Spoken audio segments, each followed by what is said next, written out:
guest today is Richard Socher.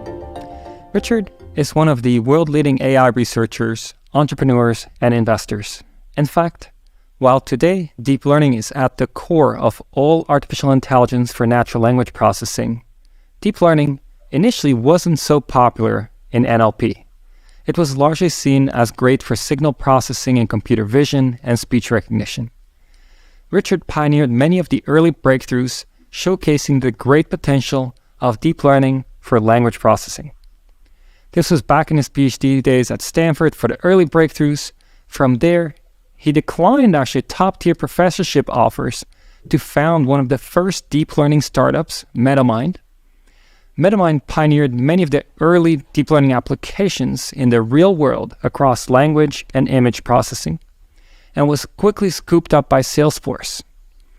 As chief scientist at Salesforce, Richard continued to lead the charge in deep learning for natural language processing and beyond, but left a couple years ago to start his latest company, U.com, which is directly taking on Google at its core business, search. In addition, Richard is very active in fostering the AI entrepreneurship ecosystem, including as founder of AIX Ventures, the AI venture capital firm partnering top AI startups and AI practitioners, which I'm actually part of myself too. Richard, so great to have you here with us. Welcome to the show. Great to be here. Always fun chatting with you, Peter. Well, same here. It's really nice to have you as a friend, and now really nice that you're willing to make the time to come on the podcast. Richard, before diving into today's conversation, I'd like to thank our podcast sponsors, AIX Ventures and Weights and Biases.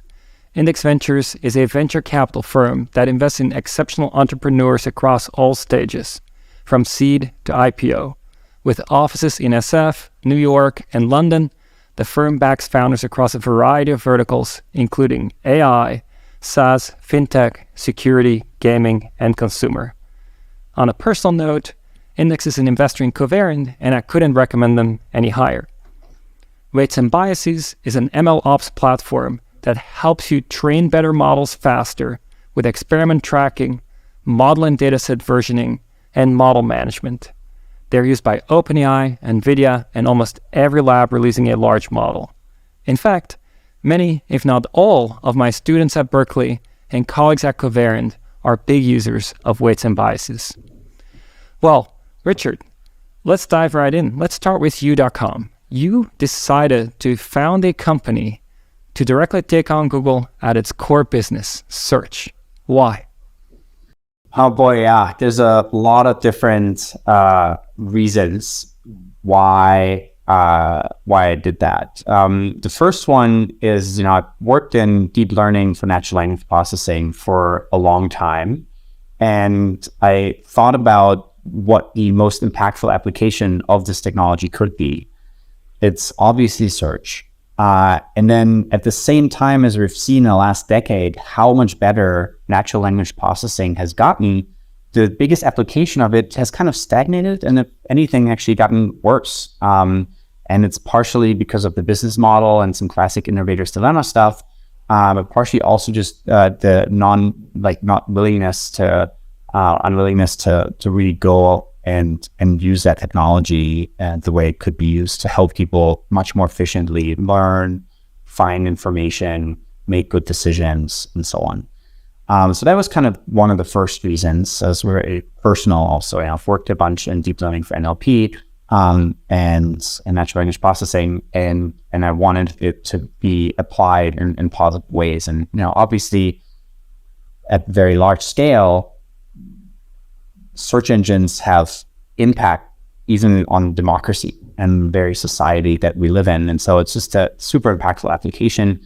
There are other reasons, privacy is one. It's kind of sad that our privacy is getting so much undermined online when we search. And then at a very macro level, you think about the entire economy moving online. And then you have the single gatekeeper at the very beginning of your online journey, whose main focus for the last 10 years has been how to sell your query to the highest bidding advertiser. And that just can't be the right setup for the internet moving forward. It needs to be more equitable. You don't only want to fight convenience, on that first page of the internet. So you want to be useful on that first page, but ideally everyone can kind of collaborate on that first page. And so it's one of the reasons we have an open platform for search apps. We'll talk about them in a little bit. But yeah, so those are some of the, 3 reasons. There are lots of other ones. It's just like fun. It's interesting. It's impactful. It's a reasonable business model. It's a great application of generative AI. It can kind of encompass a lot of things in the future, but you can also start with something very tangible. There's a ton of research that could be done in the future about it, but it's very, very applicable and real right now for a lot of folks, and so on. Just a lot of different reasons. It's the most exciting thing I could be doing. It is very exciting to see the search space completely light up in recent times. I mean, it's been very stagnant for years. What it presents to you, as you said, is kind of the same as 10 years ago, or sometimes worse, because so many ads are being bought up against the things you search for that it's hard to get to the actual information sometimes.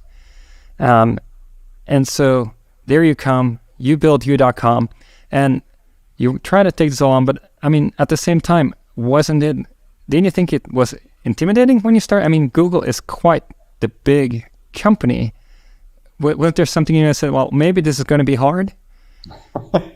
Yeah, I actually, fun side note on the personal side, I had this idea 9 years ago that like, man, couldn't we use all the summarization technology and so on? I actually built a first little prototype, and it was just too daunting at the time. And so I did a much more solid company, B2B enterprise application. Will obviously solve some problems for companies that are valuable. And I kind of focused on that first. Then throughout that almost decade, I couldn't quite shake this idea off that this would be kind of the most interesting application. And now I've actually gone through in the last 2 years a very similar deja vu moments and sort of memories from when I started deep learning for NLP, which was, I had some very smart professors, I won't name them now, at Stanford and elsewhere, who said, Richard, you clearly have potential. Why do you want to use neural nets? They didn't work in the 90s. They're not going to work now, especially not for NLP. And I was like, sometimes it's a mix of stubbornness, a little bit of crazy, try to be smart, try to have some impact, and kind of acknowledging it's going to be a high variance endeavor. It's either going to spectacularly fail or it's going to spectacularly work well. And I'm not going to give up until I get the second outcome, and I'm just not going to accept defeat. And there's certainly a lot of defeat, like in the beginning of U.com, also as in the beginning of my PhD. There's just, the beginning of the PhD, a lot of rejected papers. A lot of reviewers are like, why are you submitting a neural network paper to an NLP conference? They just flat out rejected it without even reading it after reading the abstract. I'm like, wow, it's crazy. I should try to pull out some of these old emails. And there's some are publicly in archives. There's a paper from one of our last papers, a review from one of our last papers of DecaNLP, where we try to build a single joint model for all of NLP. And the paper got rejected publicly on, ICLR. So the reviews are public, and you can read the reviewer comments of like, why do you need to ever have a single model for multiple different NLP tests? That makes no sense. And so there's a lot of rejection of that. And you just kind of have to be a little bit of combination of stubborn and crazy, and just keep at it and not give up. And similar things happened with U.com when we started the search engine in the summer of 2020, in the middle of the pandemic and the wildfires and stuff. A lot of folks also said, "Man, Richard, you can do all of these different things of all the applications you want to work on of AI. Like, why search? The space is dead. No one cares. It's not going to make any progress. Google is this monopoly. No one can even touch it, and so on." And I think that was true actually 9 years ago when I built my first little prototype, but it wasn't true anymore. And it was just too obvious that you can do better. And so yeah, I guess it is daunting. I'm not going to lie. It's scary. Startups are sort of fragile little flowers, too much sun, too much light, too much rain, and they die. And so you have to be very careful in tending them, and it is quite stressful. But it's also super fun, and I'm very happy I get to work on such an impactful application. And now that we have like millions of users and you actually see positive feedback online, it's even more rewarding. Of course, there are also some trolls here and there and some weird death threats. Like, stuff happens, I guess, when you're in the consumer world, unfortunately. But most of the interactions are just super positive, and that gives you energy too. Now, U.com offers many things, right? Before we get into the many things it offers, let's start with the core thing. The core thing is search, right? You can go to U.com and search the way you would type something into Google, but get a very different experience, right? Can you maybe say a little about how that experience is different, and also what's happening behind the scenes to make that happen? Yeah, happy to. So it's easiest. So for those of you who are visually here with us, I'll share with you kind of what the biggest changes have been now with this demo here. So, I'll walk you through here what we're seeing on the screen, but I can ask, like, what does CRM stand for? And in our latest version of UChat, which is actually becoming the default experience for everyone on U.com, you have a large language model that will tell you about, in this case, customer relationship management software with a bunch of citations and recent sources and web results on the right. And then you can ask a follow-up question like, oh, what's the biggest such company? And then it will bring up Salesforce and again, have some citations about them.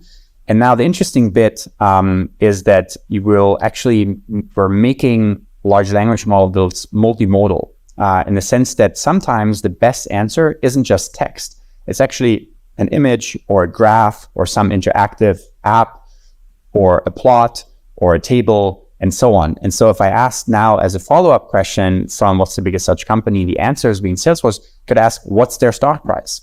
And then it will actually come up with a little stock widget that shows you an interactive chart and so on. And that is a much better answer than a bunch of potentially hallucinated numbers from what most large language models would generate. And then again, you can follow up question like, who's the CEO? So these are just it's just one example of a conversation. So that's a big change also from previous search engines. And you can use these kinds of ideas for a ton of different applications. And that's always a tough thing, to be honest, when you talk about search, because search is everything. Like in the beginning, last year, we tried to say, let's focus only on the developers because all of search was so daunting. And I jokingly say, after a few months, developers are people too. They want to go outside. They want to know what the weather is. They want to know nice restaurants. They want to get driving directions. So even if you say I focus on one persona and you do what is the general sort of gold truth mantra for startups, which is focus on a tiny niche, then dominate that niche, then expand. It is very hard to do in a search engine. That's why it's such a challenging field. You have to be good at a lot of different things before you're a viable default experience, so that people on your URL navbar actually make you a default through like a Chrome extension or installing a browser or something. And so long story short, when you ask for something like Python Fibonacci direct computation function, your old search engine will give you a bunch of blue links. Your new search engine will show you a code snippet with a copy and paste button and just answer that question. And where it gets even more exciting is with all the AI applications. So I know this is largely focused on AI. So if I ask, like, can you generate an image with AI to this new search engine, U.com, it will just give you the answer, which is an AI image generator, where you can then just type in whatever and it will create that kind of imagery. So those are just a few examples. At a very high level, we care at U.com about the ability to control your own sources, to say, I want to see Reddit or I hate Twitter or vice versa, and then have some control over your information diet. We think that's very important. We think a lot about our diets as people to be healthy. Turns out for our mental health, it's also important to think about our information diet. So that's number one. We care about privacy also, just, not our main and only marketing thing like one other search engine, but it is something that we care about. And then we want to bring the latest and greatest AI capabilities to you to make you more efficient as the user and give you control of that whole experience. So yeah, those are some of the things, and it seems to be resonating. You know, we've been growing like multiple hundreds of percent month over month, and yeah, it's been a very exciting journey. It's really exciting and very impressive. I want to double click on something you mentioned, Richard, that there is really two big factors at play here. One is search had gotten stale, just the experience. But second, the underlying technology is dramatically different from the previous technology. And in some sense, you are 2 steps beyond the previous technology. There's the one step, which is like the OpenAI ChatGPT released back in November, which is a large language model that's trained on all the text on the internet that they considered for training. And from that, statistically generates a plausible answer, which is already very different from a traditional search engine. But you're going further than that, is what you're saying. Can you maybe describe what's different between this ChatGPT that OpenAI released in November and what U.com is providing here? Yeah, so in December, we released UChat, which basically provides you all those capabilities from ChatGPT, but also gives that large language model access to the internet and the ability to look up any information from recent sources. And then if it finds that information relevant to the question, include it in the answer, and then also cite those sources. And it's a really tricky thing to get right, because sometimes people just ask for, write me a poem about whales, and then there is not really a citation needed from some recent sources. But sometimes they ask, like, who won the Soccer World Cup? And then, U.com tells you how and who won it, and so on, because it has access to the internet. And then we thought, okay, that's just like standard web results.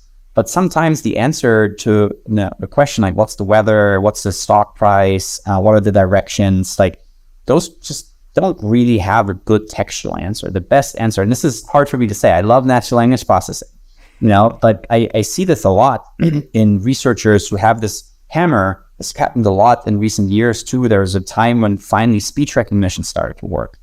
And I got all these companies and friends and others who said, oh, I want to make speech recognitions for this kind of search-like problem. This was before I started search. And I would ask them, like, if you ask for a restaurant near you, is the best answer really a speech system that will tell you there are 150 restaurants around you in San Francisco? The first one is 0.3 miles away, and it has a 4.3 star rating, and people like its pad thai. And, and like blah, blah, blah. And then you were like, wait for like 10 hours. No, the answer is a multimodal output. And it's the output to say, like, here's an image, here's a TikTok video, here's the star rating, and you can just quickly skim it. And if you don't like the picture of the food, you don't need to look at any of the other details.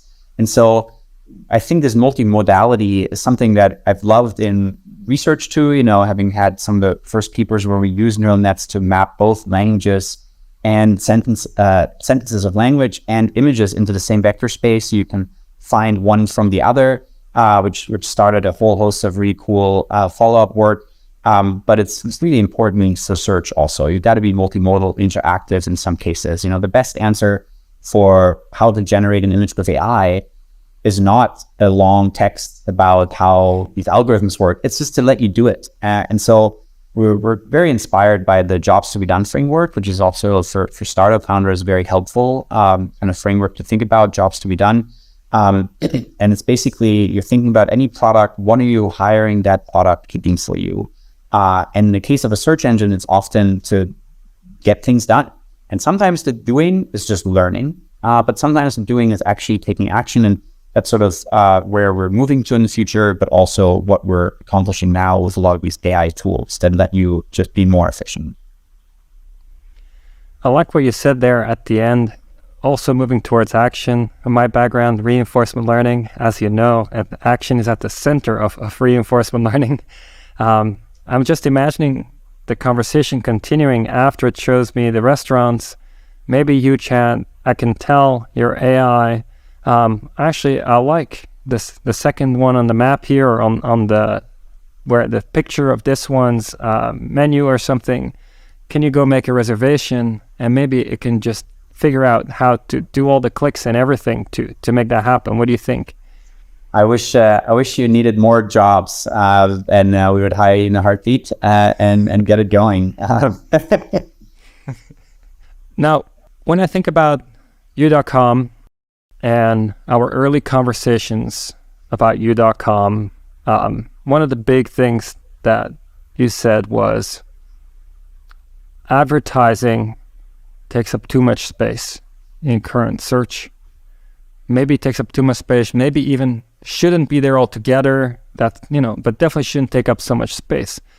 But the fact that it takes up so much space is also what allows Google to make money from it, right? So how do you see you.com monetize if you're going to not want to fall in that same boat in some sense of having ads everywhere? Yeah, it's a good question. I think they're obviously stuck in a local optimum. It's a very, very lucrative $1 trillion local optimum, but it's very hard to get out of it. And it's because, when you try your public company, every month, every quarter, you have to, show some improvements. And I can almost envision the meetings are like, people are like, okay, what are we going to do to make the Wall Street folks happy? And one guy's like, I could launch this really cool AI app. It will take 3 of the 6 ads that we have and we'll replace it. And it'll be like really helpful. And like, okay, so half the revenue. Anyone else any ideas? And it's like, instead of 5 ads, we have 6 ads. I'm like, brilliant. Let's ship that. It's sort of like, I can envision the meetings there and like at some very high level. And so I think where we try to be different right away is one, to commit to not having targeted ads. I think simple ads that are based only on the query, not the person, and don't follow you around the internet like crazy, I think are not as bad. And we actually seen that kind of privacy ad innovation from DuckDuckGo. And I think that's one viable path. I think the other one is that you really have to work hard on this open app platform that we have. So this idea that anyone can contribute. So if you're a developer or a company, you can actually build your own search app. It's very easy. It's just a config file. It takes like an hour or 2. And then that app can come up both within chat, but also standard search results. And we're merging those 2 experiences more and more. And I think it's a very important part of making that entire future more equitable. And at a very high level, Google has kind of worked over the last decade on what we call zero-click searches, meaning you don't leave the Google ecosystem anymore. And that is very convenient for users, right? If you get the answer right away, or you can swing to another question because people also ask this other thing, you go to another query, then of course for Google, you stay on YouTube, Google Maps, and so on. This zero-click kind of experience is convenient. As a consumer company, you never want to fight convenience. It's just, it's a losing battle. So we want to be convenient, but then we thought about this, like, well, how do we make that somewhat more equitable and fair? Is like, well, the rest of the internet kind of needs to be able to participate on that first page. And the only way they can is if you.com succeeds and this open platform really takes off. We have about 250 apps or so on it now. The first 20 got submitted in the last month and a half since we've launched in December also last year.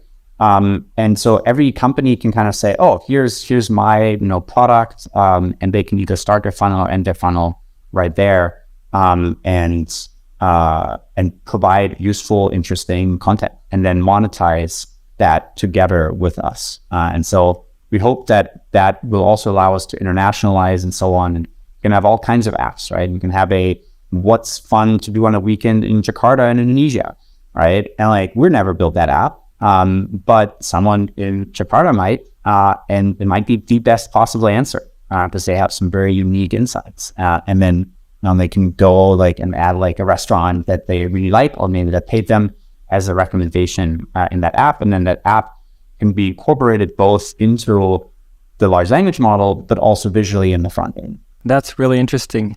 You said you already have 20 of these. Clearly, this is growing, and the number of users is growing very, very quickly, as you said. It's kind of interesting. It's also in the press. Recently, search has not been in the press in decades.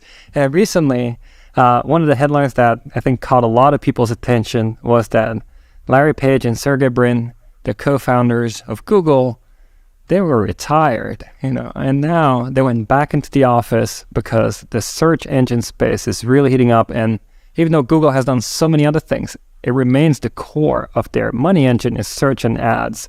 And so they're going back into the office. How crazy is that? Did you expect that, them going back into the office? I've met one of them a couple of times, and very nice guy, and it's surprising, and I guess it shows that indeed the space is heating up. We see some very large companies kind of copying some of our features that we've launched in December in recent weeks, it's in many ways it's a positive, because the status quo was kind of the biggest struggle for us as a startup, right? We built a lot of cool technologies, large language models to generate essays for you, to write code for you, to generate images for you. And each case we got, we grew fine. It's like sort of mid double digit percentages every month. But for a lot of users, they just didn't even think about their search engine. And it's just the power of defaults in the consumer space is extremely strong. For a lot of people, and you have to kind of acknowledge that, even as much as I love search engines, there's some people, they look like once a week for like Ford 150 or something, and that's it. They don't really care about the search engine. It's kind of like a utility. If it's not there, it sucks. But if you get your water and electricity from somewhere, you don't really care very much about it. That is the reality for some set of users. And so for a while, we actually had to focus and said, let's make it really good for developers. So we have all these developer apps like Geeks for Geeks and,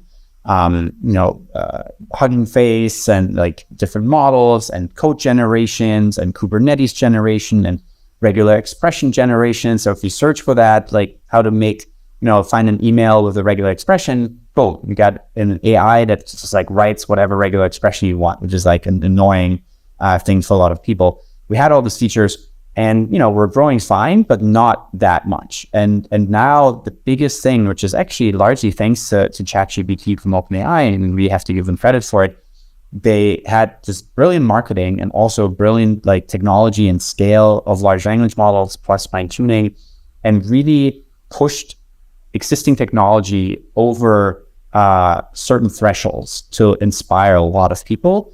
And especially for search, it allowed us as a search engine company, as well as our users, to kind of rethink. Before that, when we tried to innovate a little too far away from Google, people are like, it's too different from Google, I don't like it. But now all of a sudden, it's okay to be different from Google, and that opens up a whole host of exciting innovation in the space. It's very interesting how a big part of it is also cultural, what people are ready for or not ready for at any given time. Very true.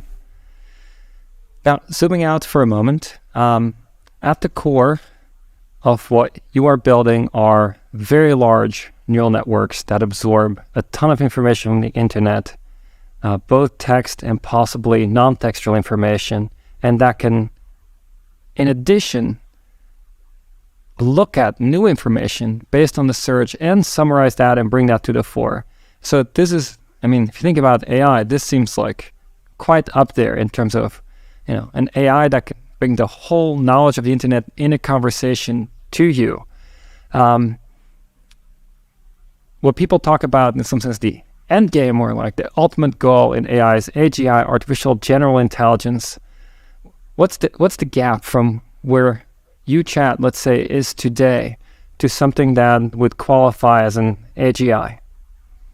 Boy, I feel somewhat flattered that we start from UChat and then go, but it is still a big step up. It's kind of interesting. One thing that has changed in a lot of people's minds for AGI is that it doesn't have to be physical anymore. So that's been a big change. It has to be like a physical robot that really looks like a human and walks around and stuff. And a lot of people are like, well, we can be intelligently behaving and communicating online only. So that's helpful for this particular gap between UChat and AGI. But I think there's so many ways to answer this question.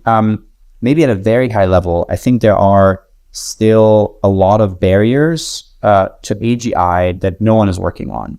And this is independent of anything you check, sort of putting more my academic and sort of research hat on. I think I'll mention just 3 barriers that I feel like, because we have made very little progress on them, it's fairly clear to me that we're not going to get to AGI until we make progress on at least those 3, probably more.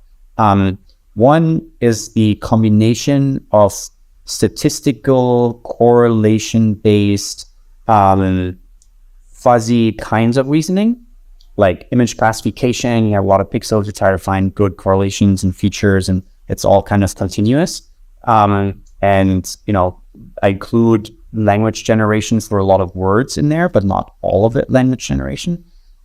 With logical, mathematical, set-based, discrete kind of reasoning.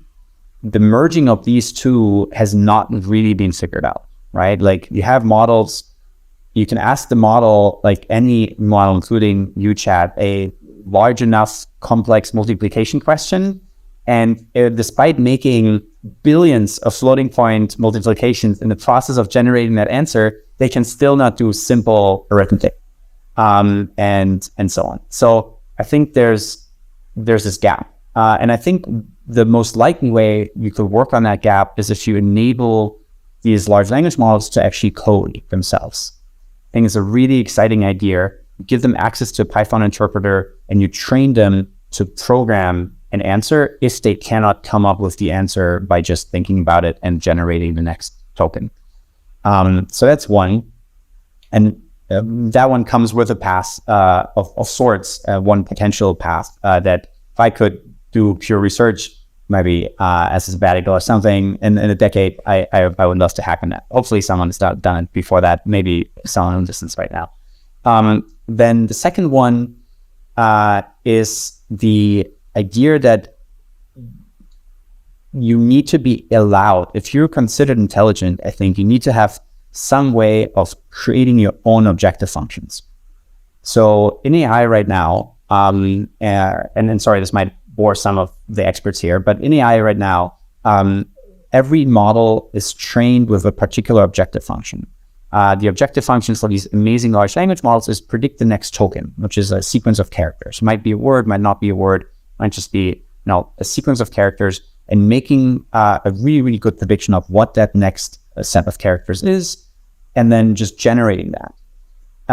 It can't do anything else, right? And an image classifier that's trained on like cats versus dogs will only classify cats versus dogs. There's no set of intrinsic motivations or goals that you can have as an algorithm and then actually choose to do something else. Whereas humans, which, is not the only way you could get to intelligence. You can build airplanes and they don't have to fly like birds. Just like you can build AGI that isn't at all like human intelligence, same as with this, Python environment. You can come up with these answers in a different way to people. But humans start their journey in life with like a sort of almost genetically pre-wired sequence of objective functions. And in the beginning, you just want to be able to move around. You want to get attention, things that help you survive. And at some point in your life, you want an iPad.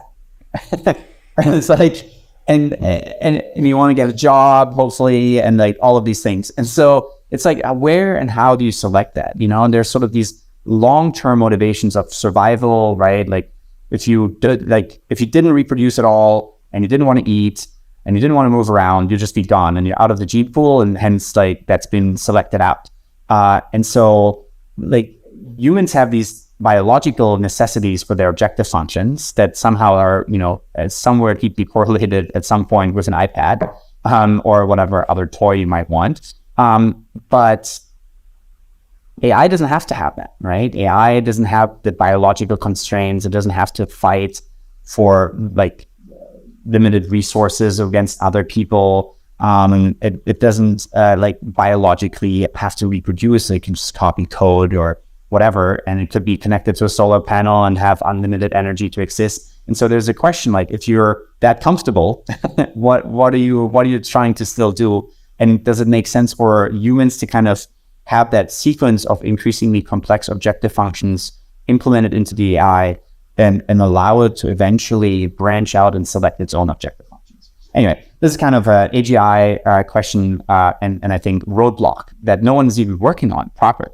And then the third one is multitask learning, which I think we have also made significant progress on, but we still have a long way to go to get a single model to do a lot of different tasks. Despite all this excitement in large language models, the best translation models, I think, are still models trained specifically for translation. And I think we can probably get that with the models being large enough and there being enough training data for one modality. But ultimately, you have one brain and you don't have a purely visual brain and then a purely textual brain and a purely motor cortex brain. And so you have different, visual cortex, motor cortex, but even language isn't like in one area of the brain. Language, you can close your eyes, think about running, and part of your motor cortex will fire too. And you can close your eyes and think about, the color red, and parts of your visual cortex can fire. So we dream, everything fires. So language, I think, is the most interesting manifestation of human intelligence. And hence, I'm biased, also the most interesting sort of AI sub area, because it kind of connects everything else, like culture, history, knowledge, thought. But also you can talk about running and working and motor cortex stuff, and you can talk about the visual world, of course. But you can also clearly be intelligent, and be blind. So it's not, and maybe like death, right? And so there are all kinds of different ways. And I'm not saying there's a necessary requirement, but they're all connected in language. And so ultimately, the third big barrier for AGI is this sort of multitask learning across different modalities. And I'm actually pretty excited. I think next couple of years, we will see a lot of progress on at least the first and the third of these roadblocks. We're going to see models generate videos with sound. That'll be very interesting when that happens. And different modalities, music. I think the same explosion in creativity that we've seen in the visual world, we will see in the musical world very soon, where you can connect. There's actually a cool paper again from, I think it was Google Research, that made another big step function and improvements for music generation. And yeah, I'm just very excited about all of that. And it's a tough thing to talk about because on the one hand, there's so much progress in the last couple years, in the last decades. And so it feels like we're at the beginning of this exponential. But then I think despite being at the beginning of this very exciting exponential curve across many dimensions of model sizes and data set sizes and capabilities and some fuzzy definition along some spectrum of that, it's unclear if that exponential will keep on going, and higher and higher. And most of the time in history, when you had such an exponential of technology progress, they flatten out, and then not many interesting things happen, like flight. We went from the very first ever motorized flight, and then a decade or two later, people are flying loopings with machine guns and heavy planes. And if you extrapolate it from the first human to ever have motorized flight to that, and then you kept on that exponential growth and technology capabilities, we would be having little weekends on the moon or something to check out the view. But none of that happened. We still don't have flying cars, making some progress on that. But it just completely flattened out. Now, a lot of these past exponentials were in the physical world. AI is in the digital world. But in the end, it also has some substrates on GPUs and hardware. But it is more digital. We could keep that exponential longer, and hence we might be able to get to AGI more quickly. But until people work on those three and make some major progress and actually want to work on it, I think depending on your definition of AGI, it will take longer. Now, again, and this is a long-winded answer to your question, but depending on how you define AGI, maybe we can get there earlier. So some people define it as just a good double-digit percentage of jobs can be automated either completely or to their own specific percentages by an AI. And that is already kind of AGI. And in that sense, I think we'll get there sooner, in the sense that, already various jobs are getting majorly automated, and one person could now create a ton more outputs in recruiting or in designing and illustrating or in market copy generation and writing and so on. So in that sense, we're making a lot more progress on it. Anyway, I'll try to end there. It's somewhat of a leading question. I could talk about it for another hour or two. I love it. And I like that you essentially put some really exciting research directions forward. I mean, if I can recap them in my words, it's like the first one is going beyond statistical generalization, having actual reasoning that's being used, whether it's incarnated as a computer program or in other ways, true reasoning to help generalize better. Second one is to not be dependent on one specific objective function that's set for you, but understanding that you might need to set your own objective functions, and that's kind of something that's not typically done at all. It's a little bit done in reinforcement learning with the exploration type objective functions, but it's obviously not at the level that you're talking about where you want to be. And then the third one, multitask, is probably the one that's most visibly happening in many places and where there's a lot of progress left. But indeed, a single model to do everything seems like, generalizing from, I imagine a model that can visually read text, which is starting to happen, or visually write text and connect that under the hood with the fact that this is also can be predicted with a language model. You just need to remember the right font to visually generate the next thing and so forth. I think there's some really exciting research directions here. Now, one of the things, Richard, that I've always found very intriguing in conversations with you and just following your trajectory is I think you're often seeing things before other people see it. We talked about the Decathlon paper earlier, a single language model to do many language tasks. People were surprised that was even considered, and we're telling you, well, we're going to reject the paper because I can train 10 separate models. Why not just in now? Nobody would say that anymore. Everybody's like, why would you use more than one model? Just one gigantic model is the only thing to do. The thing that also really stands out to me is, let's go back to the early deep learning days. And I'd like to learn more about your motivation, how you came about this, putting your time where you put it.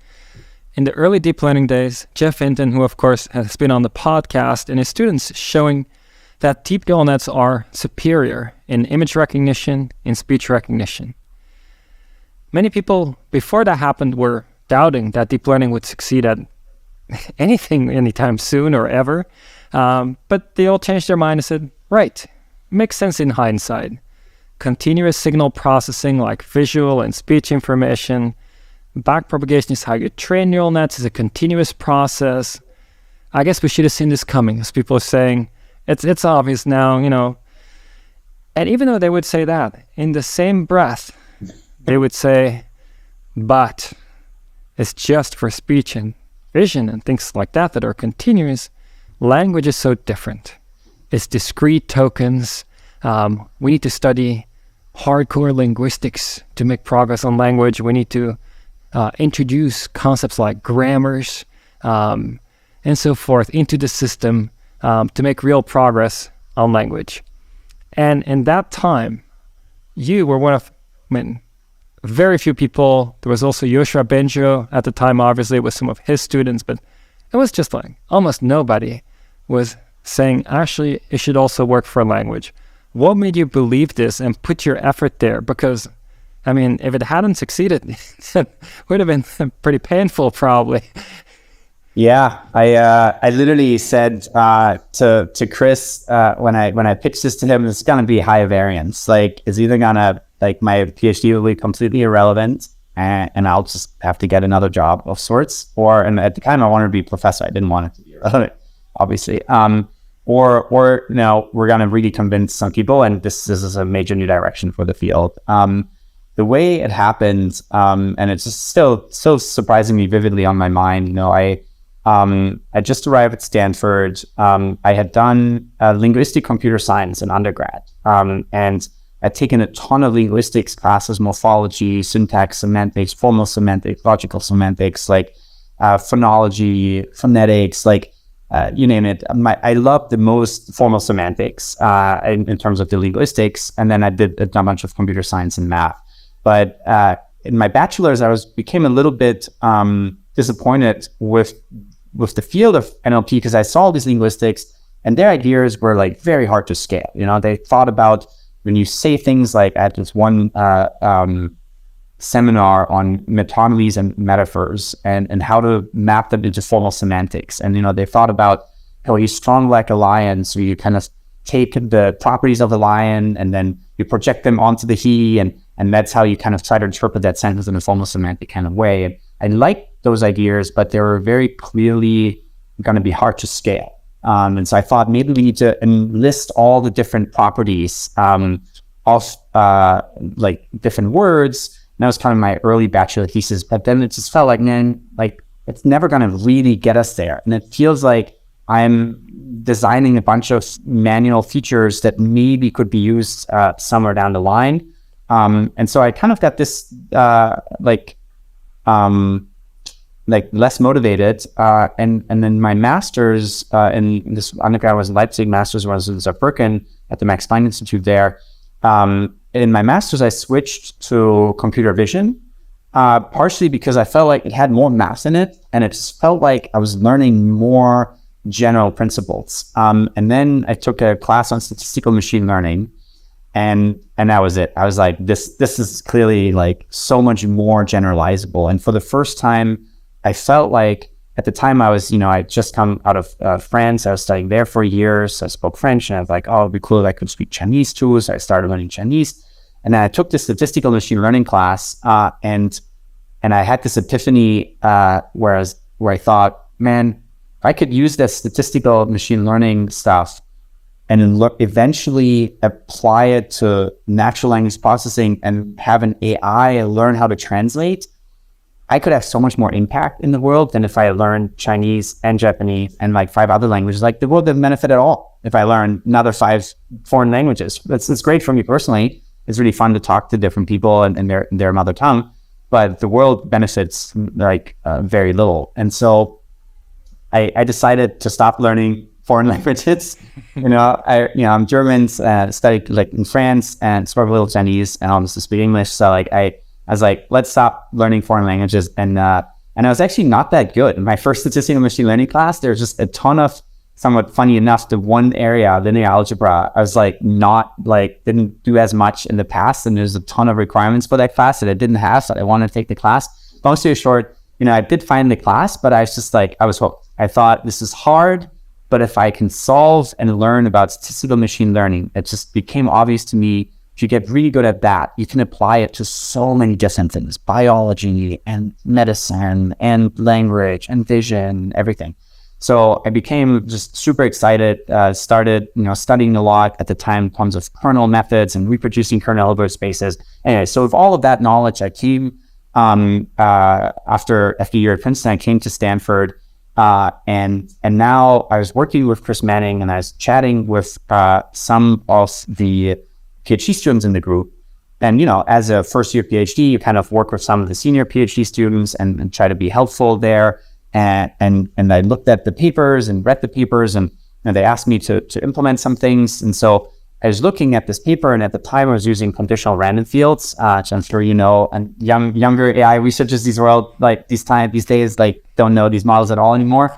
But there's a very large, beautiful sort of probabilistic distribution over. Anyway, it takes too long to really explain. But as an old model, and this model basically at the very deep bottom of it required a lot of features. And so this PhD student, she was working on defining, this word is capitalized and this word is all caps. And this word is in a list of names of cities. And because we had a perfect string match for that list of cities, it's more likely a city, but not always, right? You can have Paris, and it could be Paris Hilton or Paris in France. And so you kind of add all these features. And I saw that, and I was like, man, sort of reminds me of the time of my bachelor's where we're just like enumerating these like manually defined features and trying to map them and learn some weights on them. But it's not gonna, it just felt like gradient student descent and not, a stochastic gradient descent of the AI. And so, as a first year you have, and this is kind of magical as a PhD student, right? You have this freedom. Like, you don't have to produce value right away. You're still allowed to learn and take classes and explore creatively what you want to do with your life and with your research and what directions you want to take. So I was obviously listening to everyone else in the department also, and Andrew Rainey, both of our former advisors, he was getting really deep into like deep learning at the time. And he basically moved everyone in the lab to stop doing what they're doing or let them finish it for their PhD and focus on deep learning. And he was working on computer vision exclusively for when it came to deep learning. And actually, I take that back. I think he also tried some other things in speech recognition at the time and some other applications. But the vast majority was computer vision. And so I was chatting with other PhD students, Kwok Le at the time, and Yam and Andrew Maas, about what they were doing in deep learning for computer vision. And I just thought, man, there has to be some way. And the way they described it, I guess, was main insight was we can learn the features. You don't have to manually curate the features anymore. I was like, that's what I want to do in NLP. But then none of their stuff worked, right? It's all just like you start with pixels, they make sense, they give you some signal, and words are like, well, how do you map the words? So I kind of thought about it for a while, and then I found one paper, and I think it's the only, I think, really relevant paper before my work in deep learning for NLP, and that was by Colbert and Weston, Ronan Colbert and Jason Weston. They also had a paper about neural networks for natural language processing. And the way they did it was they just looked at windows of 5 or 6 words. And so they didn't have to deal with all the complexity of variable length sentences and variable length inputs by just saying, let's just do sequence level tasks where you classify a word based on 3 words to the left, 3 words to the right. You have some zero padding. And like, while I don't think that was the right set of exact models, it introduced the idea of like, let's just keep the words as vectors. And then we can backpropagate into these vectors, whatever tasks they have. And if you backpropagate enough that this is a city and so on, then these vectors will start to learn things. And that was enough for me to be like, I think I can use those ideas.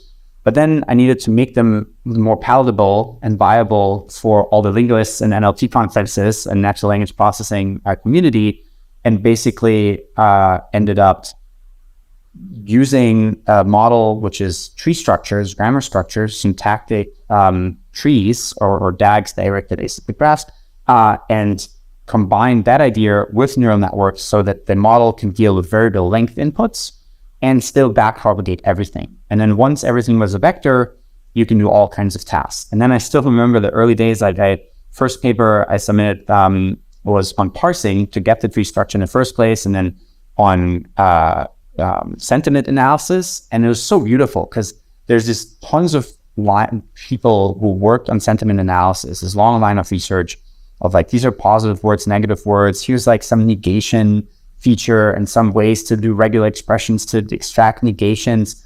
And my model at some point learned all of these things by itself. And I was so excited. And then the paper got rejected. And I was like, but what? And like, it's like basically got to like the same performance as all the feature engineering before in like a few weeks, like also of that project, or a few months in total, and like a couple of days of training. And I was like, it's so much better, but people didn't care that we learned all the features. They already manually curated them, and their career depended on them continuing to be relevant.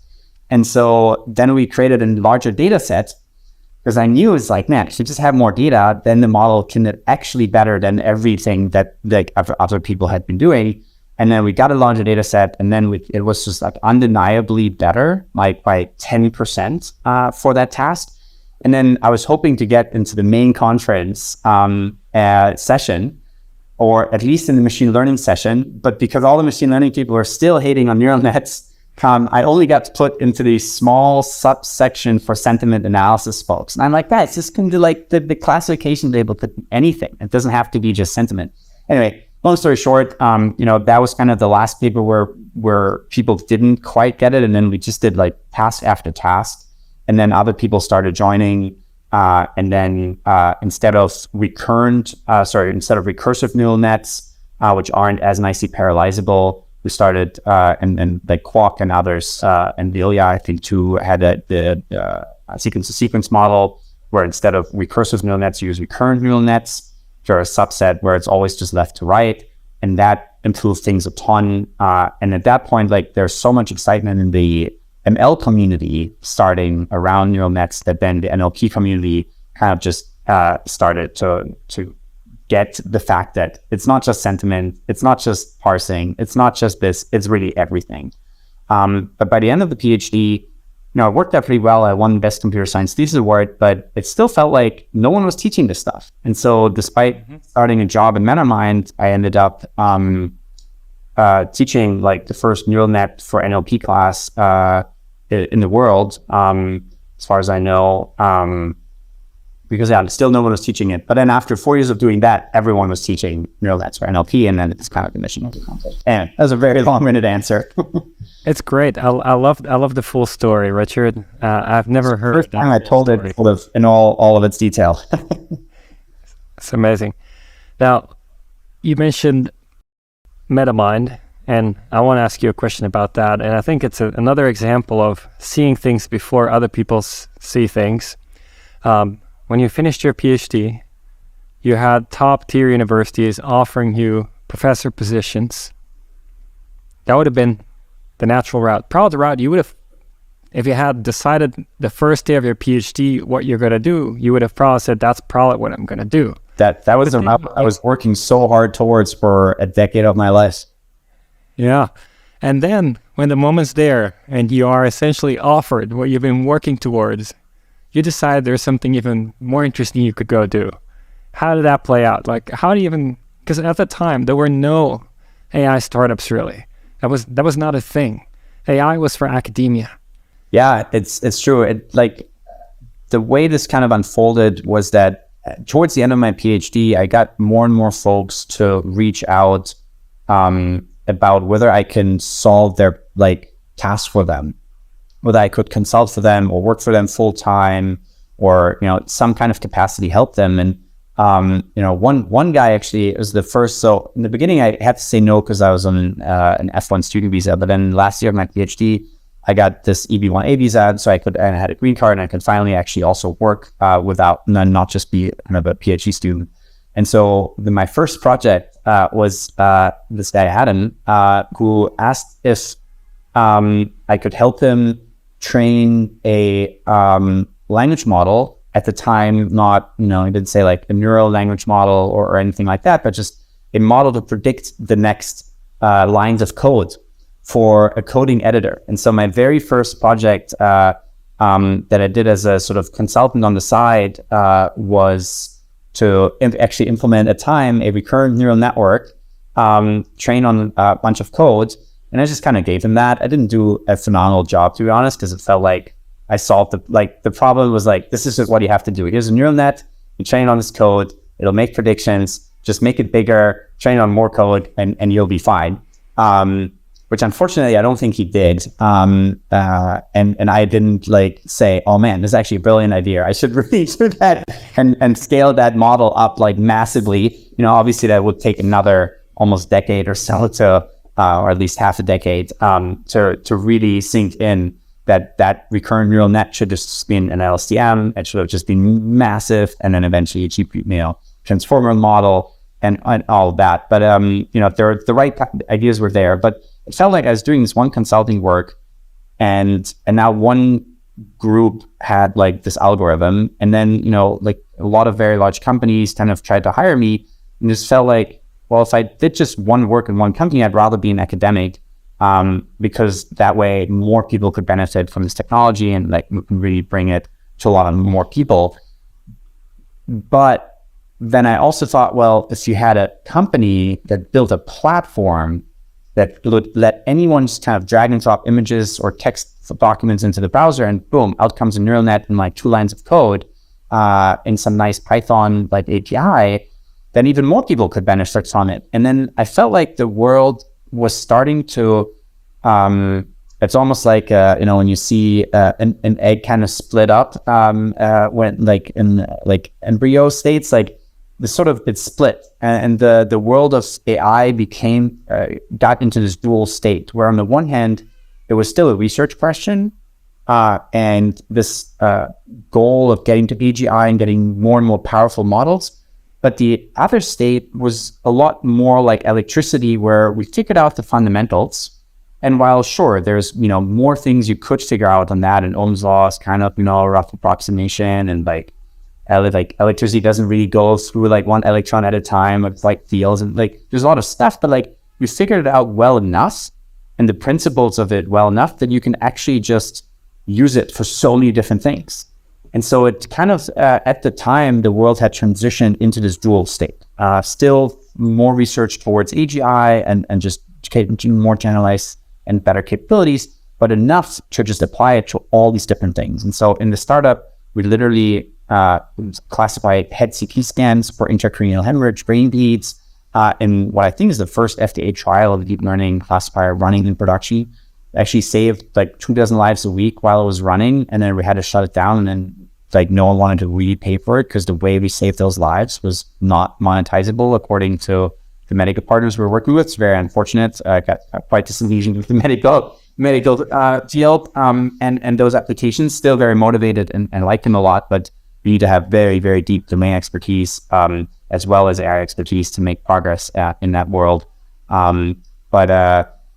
Yeah, lots of different applications. We also classified, real estate images and sentiment analysis and so on. So we built this general purpose platform, and it was a lot of fun. At the same time, I was, I guess, my own boss, so I could still teach also on the side at Stanford. And while that wasn't my main job, and I didn't get paid for it, it was just like fun. I'm still very motivated to get neural nets and this idea out into the world that they can be useful for NLP. And so yeah, it's just kind of a little bit of both. I had some teaching, but it was only 3 months of the year. This honestly is enough. I don't know how you do it, but it's like, it's so much work. Yeah, it's just incredibly hard to do while you're having another like full-time job for me. It was also fun, and you learn some things, but at some point, I had a very large team to do at Salesforce. Anyway, lots of other reasons, but like it just felt like I had a little bit of teaching. I could do some research in the startup world, and I could have a ton of applications that I could really see through.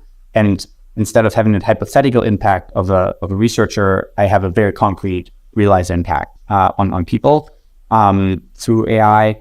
And so I ended up like saying, okay, let's not do the full-time faculty route.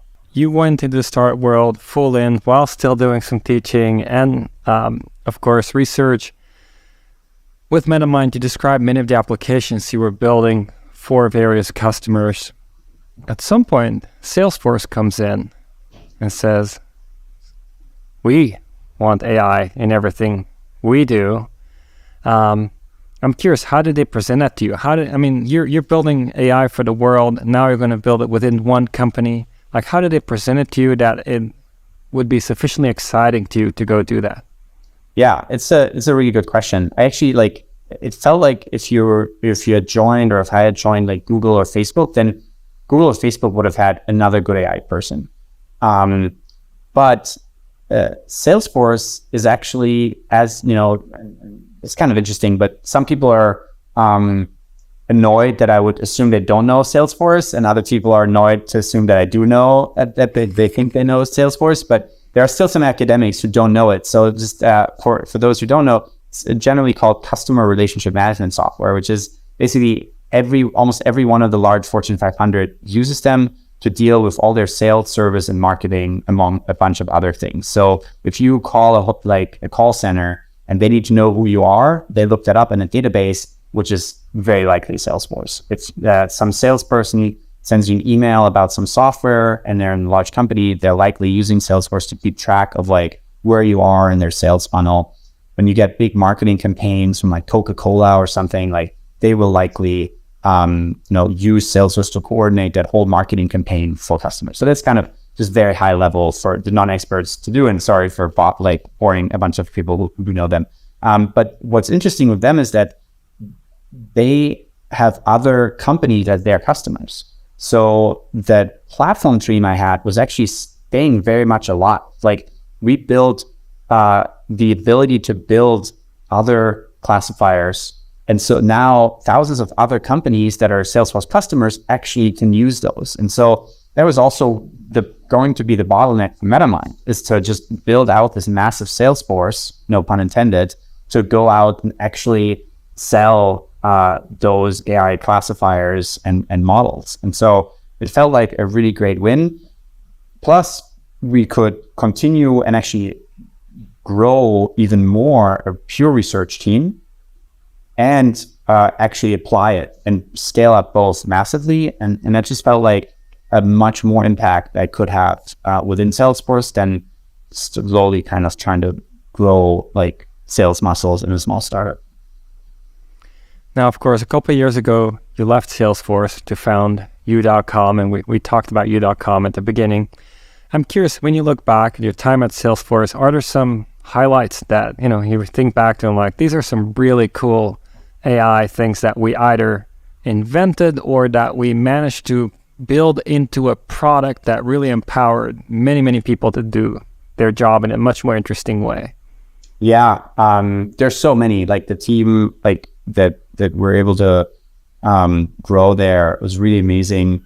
There's so many fun stories. We had like for about 2.5 years, we had the best language models in the world, like that were neural, that used attention mechanisms to copy over words from past contexts, all of which, obviously very relevant.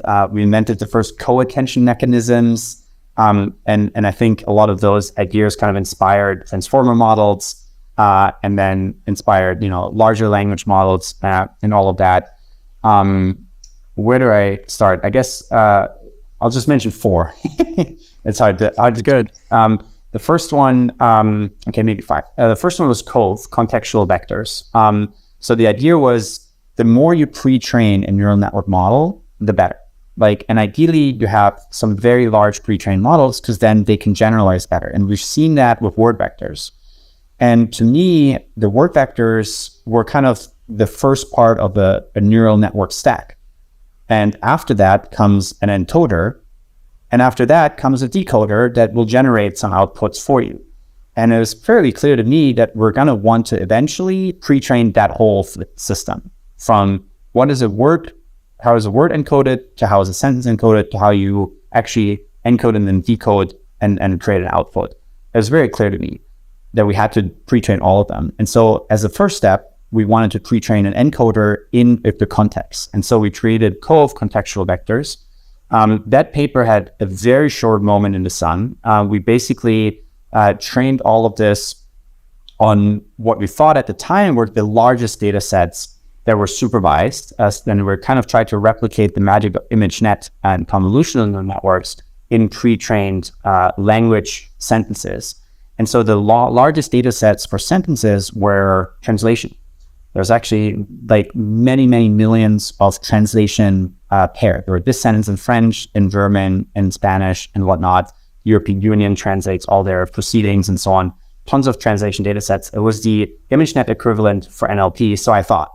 And so we trained this massive encoder for a bunch of different languages, and we showed that it improved across a dozen different tasks, all the performance. After a few months after that came out, one paper made a very crucial but exciting change. And that is, instead of predicting the words in another language, you just predict the next word of that language. AKA, instead of translation, you predict the next word, which is language modeling, sort of in the specific terminology. And so that paper, I think was called Elmo. And they were, they cited our paper a lot, which was great, and then they used a lot of the same tasks, and they showed it works another 2 or 3% better across another like a dozen tasks. That paper just blew up and became even more relevant, and eventually became BERT, where the difference there was instead of training LSTM, you trained transformer network, and just like it became even bigger and pre-trained even more. But that model, which was done by Brian McCann, my co-founder at D.com, kind of started a lot of that kind of thinking. And so we're like, okay, that kind of worked. It was cool. The paper had a lot of impact on sort of on the academic world, but it had such a short moment before Elmo already made it even better that it didn't get quite that much popularity. And then we did it again with DecaNLP. So we thought, okay, well, now that everyone agrees that we should pre-train not just words, not just encoders, but also decoders, on the encoders, let's also do it decoders. And so we wanted to train a single model that was pre-trained with a bunch of the 10 hardest NLP tasks we could find, such as translation and summarization and question answering and sentiment analysis and you name it. And we wanted to pre-train the whole model. And there we did, again, like one fully trained encoder, but also trained a decoder. And the encoder would basically have a question. And instead of saying this model only does this one task, an input to the model was a question. And the question could be, what's the translation into French? What's the summary? Who is the president in this paragraph? And so on. And that paper is called DecaNLP. That I was told by some of the founding members of OpenAI actually inspired them to say, oh, we should maybe train GPT-2 and try to make a single model for all of NLP. It looks like these guys have been able to do it. But again, and like the big change was they used language modeling as a pre-training.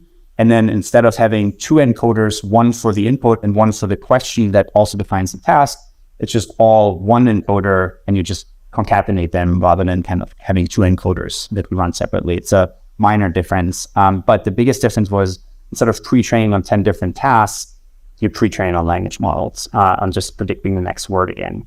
And so that work was also, I think, ultimately very impactful. Didn't quite as many citations either as I'd hoped. But ultimately, like I was just very impressed.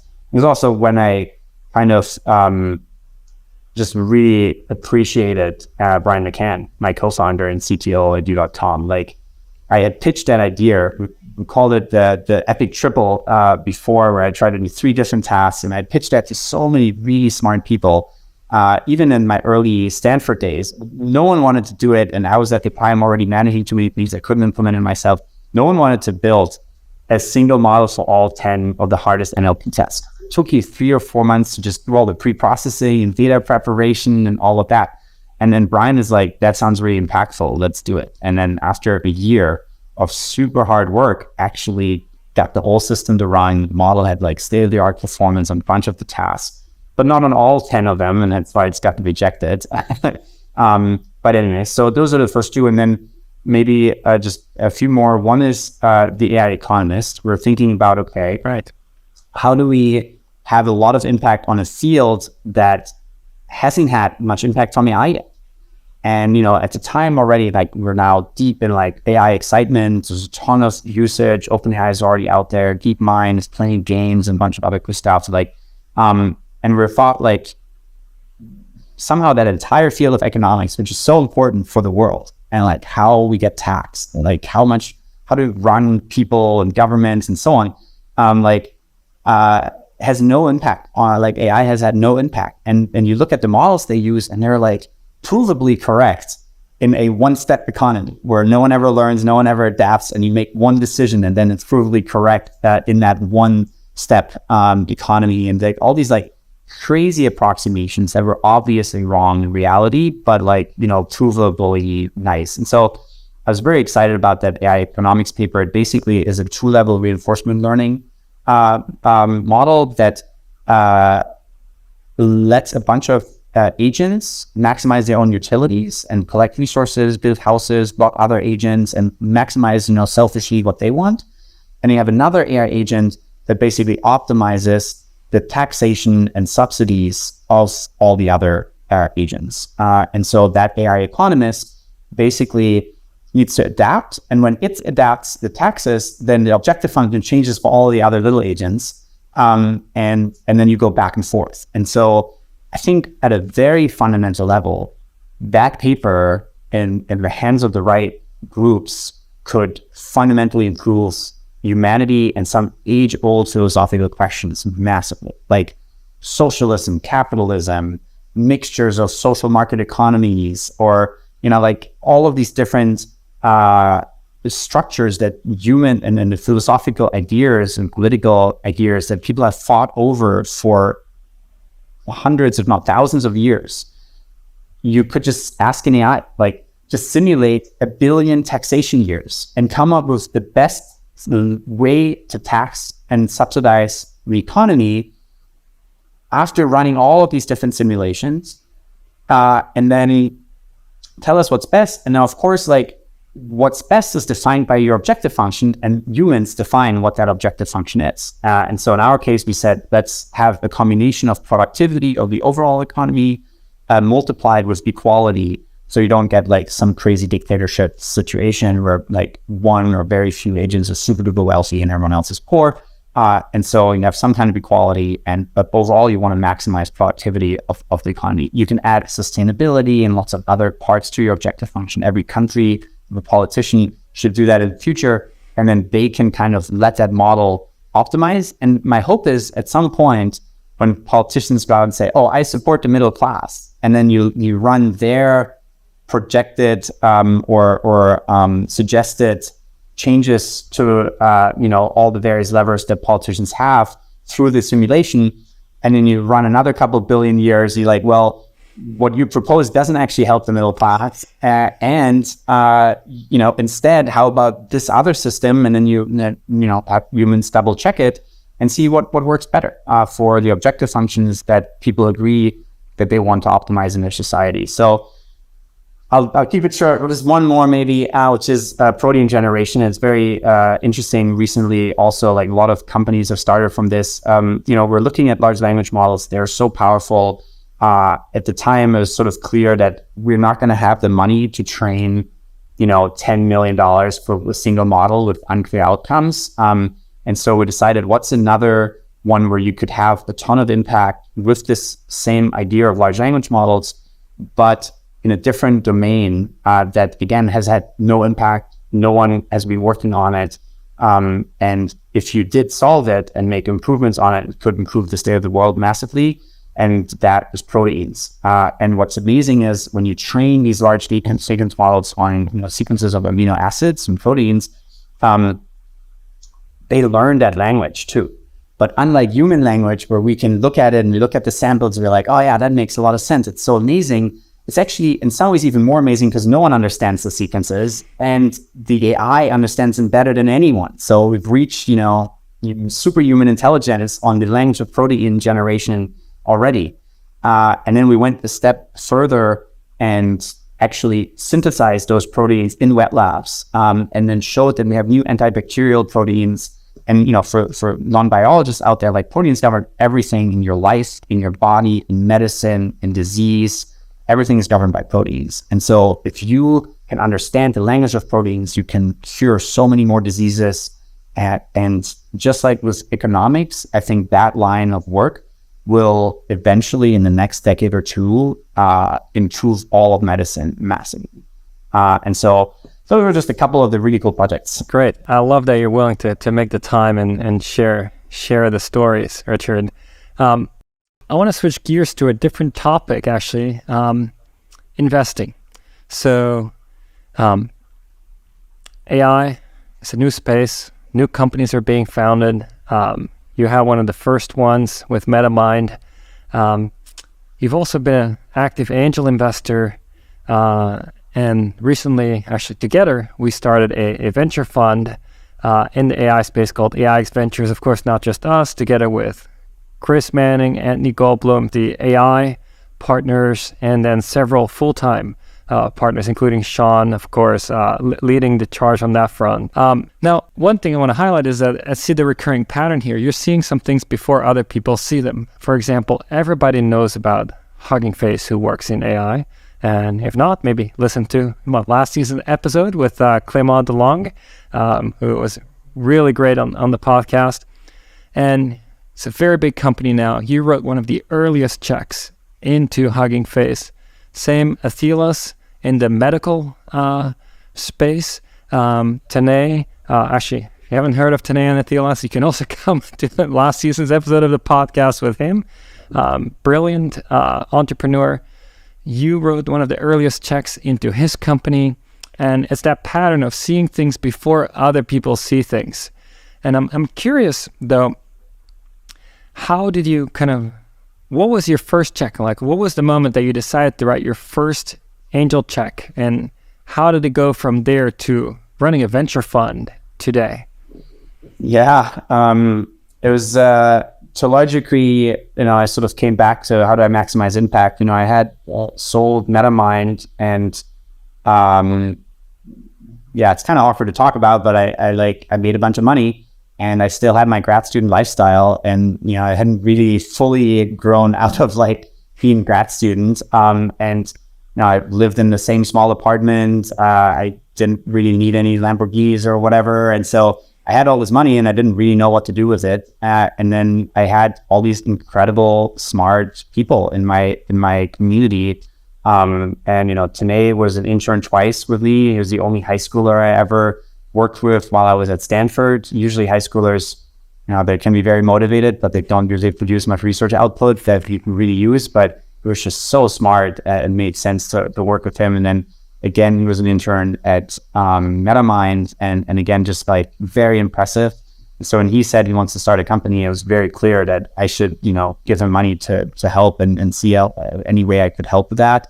And then the Huggingface founder was also actually one of the students in my class. Had taken it remotely, asked a bunch of really good questions. He wasn't at Stanford, but I, for a while was just putting all my videos up on YouTube. But still, Stanford shut me down. Eventually I think we made it more official. And so it was just very impressed. I was very impressed with him. And he also saw, when it was one of my first deep learning classes, and if you have a full-time job and you're trying to teach a class and no one has ever taught a class like it, and the startups are stressful too. At the time it was MetaMind, right? So not a big company. It was quite stressful, and I don't think I was the best, professor and teacher I could possibly be. Just it was time constraints, but I was motivated enough, and I tried to work a lot of nights and weekends to prepare the first ever lecture notes on this material. And so, despite the class being rough around the edges, it attracted some really smart people, including the Huggingface founders, and it was mostly remote because they were living in New York, I think, at the time.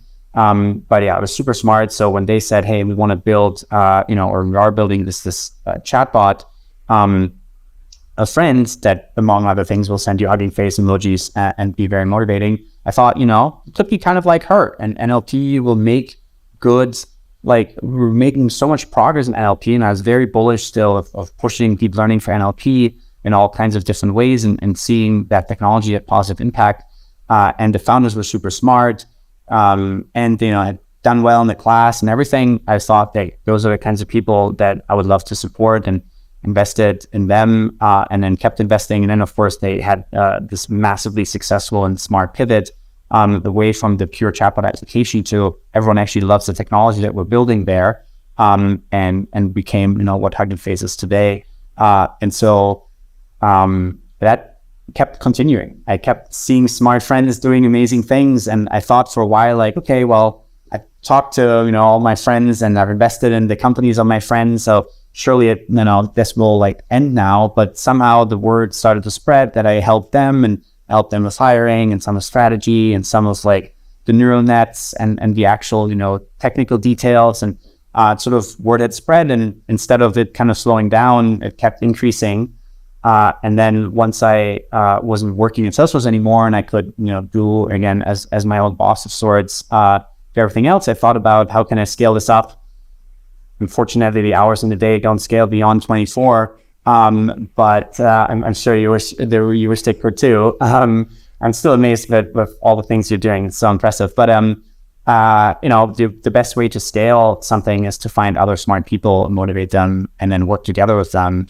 And so, I thought about all the smartest friends I've had in AI, and people I've learned from and continue to learn from, and so on. And so, got the chance to work with you and Chris and others, and yeah, Socher and Anthony Goldblum. And yeah, we have this amazing full-time team with Bianca and Fang and Sean. And yeah, it's been actually super fun. In some ways I got to spend some more time on seeing interesting things, but I don't have to do any of the paperwork anymore and like any of the tough due diligence and double clicking. And, sometimes in the beginning as an angel investor, I shot a little bit from the hip. I'm like, this makes high level sense. It's a smart team. I'm sure they'll figure it out, right? And so, but then, now we have a full team that does the proper due diligence that you should be doing as you're investing larger checks. And fortunately, I feel like a lot of my intuitions often come check out after a lot of extra work. They're kind of like, yeah, other people and experts in the field also think it makes sense. And like, but yeah, it's just been super fun. And I feel sometimes it's almost a great excuse to talk to incredible people like you every week about where the world is going and seeing kind of interesting ideas that will change the world in the next couple of years before most people hear about it. Yeah, I personally definitely remember you coming by here a year and a half ago, and we're having lunch or dinner at home here, and we're talking about angel investing and how it's such a high impact activity that with a small amount of time, you can help a founder or an early hire at those companies so much with the things they're doing.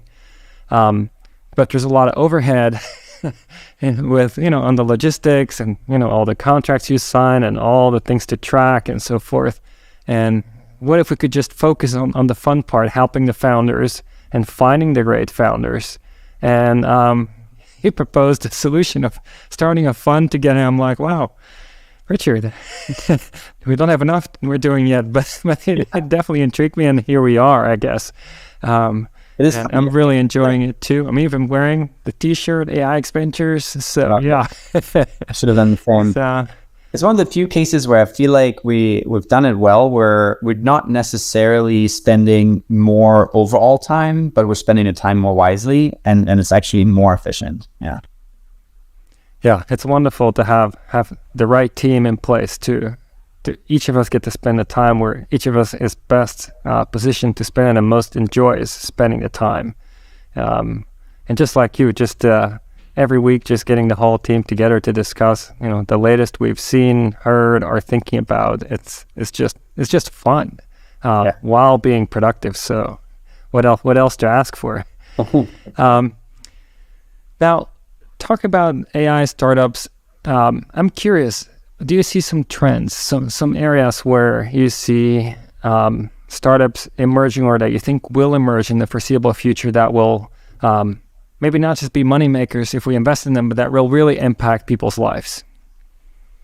Yeah, so many. I think that the beauty of AI is that it's just has so many applications, right? Once you realize everything that's a process that has some input, some output, some repeatable way to collect data, you can probably optimize it with AI. You see it everywhere. And it's like just like a light bulb turned on, and now it's light everywhere. And so now that's just mentioning a few. One is using AI to run much more efficient drug trials. So you can actually, instead of having one mouse with cancer, you can have one mouse with like 5 or 10 cancers. And so you save a ton of mice, and you can much more efficiently test cancer drugs. I still kind of feel bad for the mice sometimes, but like better mouse than a person. And so like you can just much more efficiently deconvolve and try different cancer drugs. So I think that's a very exciting company. We have one that uses AI to optimize the diet of cows. Turns out cow methane is actually a major contributor to greenhouse gases. It's 84 times more potent than carbon. And so you can sell carbon credits if you reduce cow methane. And so it's interesting. You would think you just have to do that once, but then the cow stomachs actually keep changing and try to get back to that original methane level. But long story short, you can use the AI to optimize the diet of cows so they burp and fart less and are less bad for the planet. and in some cases produce even more milk. So it's a really interesting application. We have one like an AI hearing aid that filters out voice from background noise, which, a lot of people have. It's called King-Kopetzky syndrome, a party hearing disability, or the cocktail hearing or something. The official name is King-Kopetzky syndrome, but basically it's the inability to filter out voice from background noise, which is different to just being hard of hearing. And so like the AI hearing aid kind of filters out the voice from background noise. Then we have, of course, like companies like Weights and Biases Studio. They're just making the whole stack more amazing and easier to work with. I think at a very high level, there's sort of two types of AI companies. They're the horizontal ones that make the software 2.0 stack more easy to work with, or more comfortable and more efficient. And so for, there are going to be a few big winners in that space, but then you're going to have like maybe a few dozen, but then you're going to have thousands of different vertical companies sitting on top of that new software 2.0 stack that just look at one vertical and then optimize for that. Just recently we had MoonUp start, actually started by my wife, which uses AI to improve recruiting, tons of repeatable processes, like looking up people, knowing what kinds of skills are similar to other skills, reaching out to candidates, like providing support, finding candidates that might not be as obvious to others, but actually have the skills, and the AI can kind of find folks with those skills. The list is very long. I'm very, very motivated by a lot of these. We have like Eliza Dole's, it's like a programmable Dole, also with like interesting AI features. And the list goes on. It's a very exciting list. And now, Richard, if I can ask you one more question, you're very busy, obviously, doing so many things. Do you ever relax? And what do you do to get your mind off of things? It is indeed a crazy busy time, especially these last couple of weeks with Tom and so many people kind of enjoying a reinvigorated search area. I have a few things. One, I try to work out at least once a week. And it was Murph workouts where you run a mile, you do 100 pull-ups, 200 push-ups, 300 squats, you run another mile, and you try to do the whole workout in less than 50 minutes. I once saw this fateful YouTube video and I was like, I wonder if I could do that.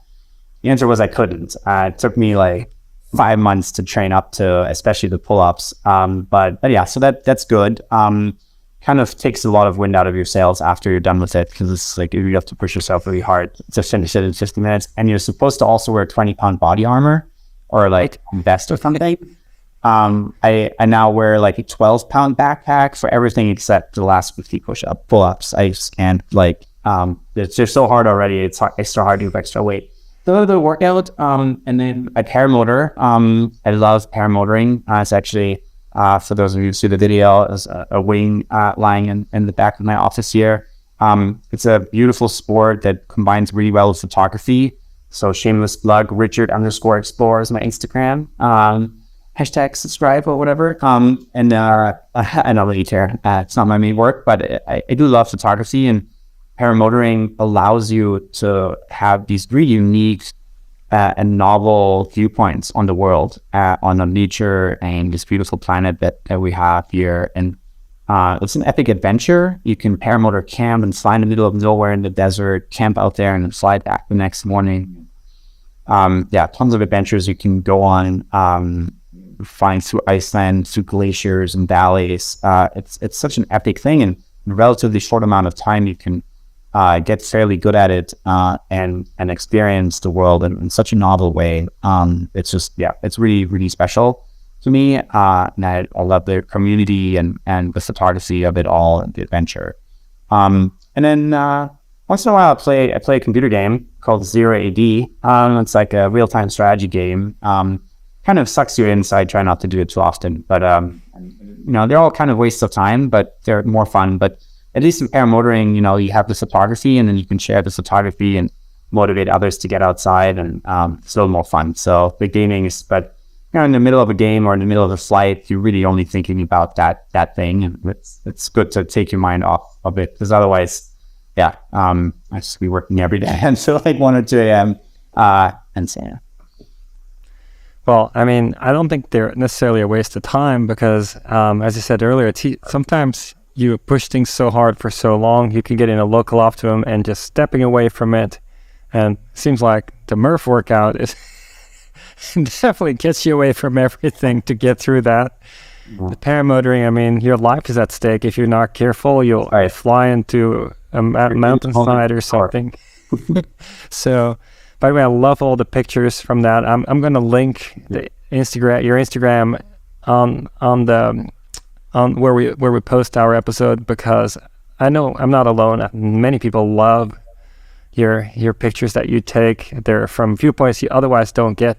I mean, planes are too high compared to what you do, and if you're on the ground, well, you're also in a different spot than where you are. I think it's really amazing. I remember the video with the wild horses in the canyon as one of my favorites. Definitely going to link that. Richard, thank you so much for making the time. Really appreciate it. Very much enjoyed this conversation. Thank you. Thanks everyone for listening. Bye.